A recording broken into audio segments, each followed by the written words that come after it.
Hello, my name is Jayden and this is my brother Joseph.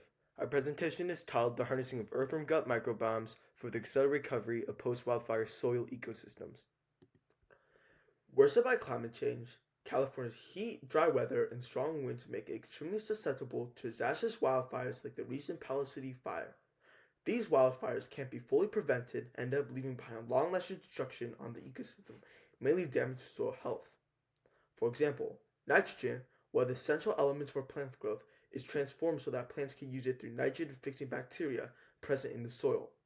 On the other hand, ammonia, another form of nitrogen, threatens the survival of plants.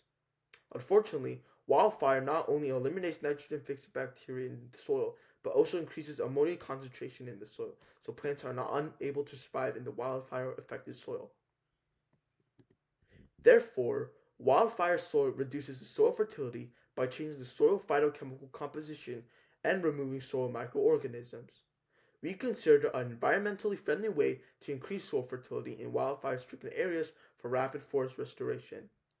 Through these various investigations, we found that earthworms are effective in improving soil fertility.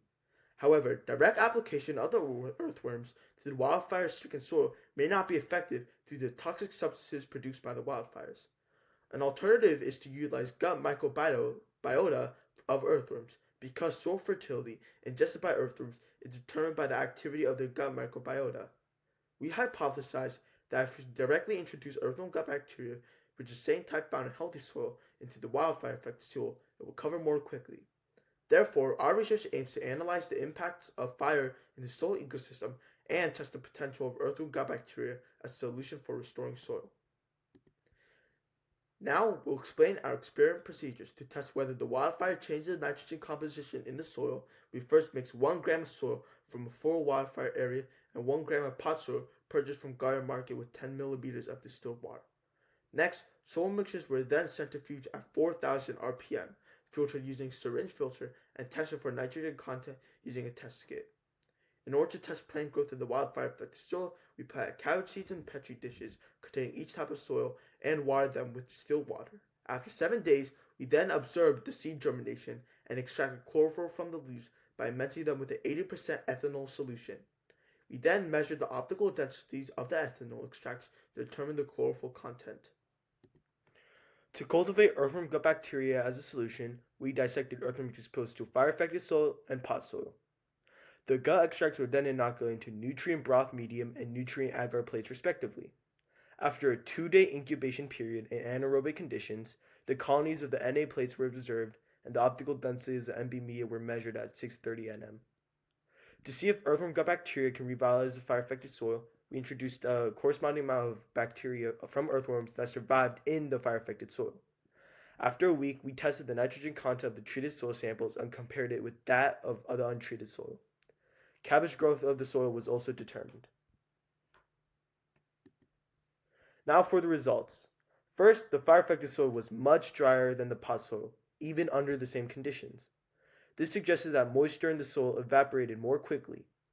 In the nutrient composition tests, most of the nutrients were similar between the two soils, except for phosphate and ammonia. Phosphate was detected in fire-affected soil, but not in pot soil. Meanwhile, while ammonia was detected in both soils, the ammonia level in fire-affected soil was 10 times higher than that of pot soil.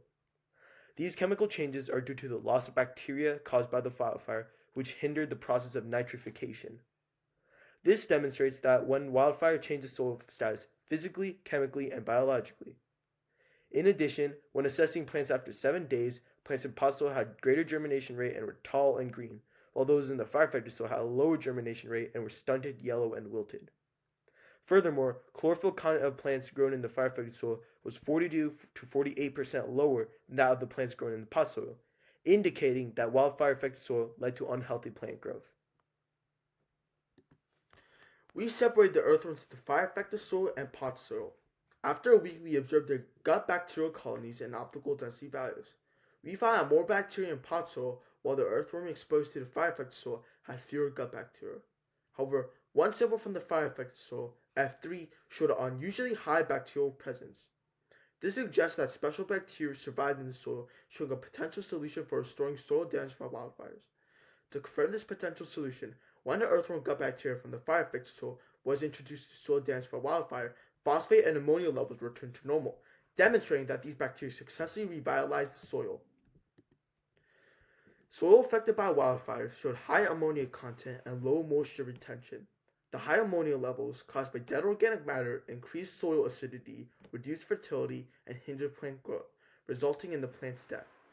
While the earthworms didn't survive the fire-affected soil, the bacteria did.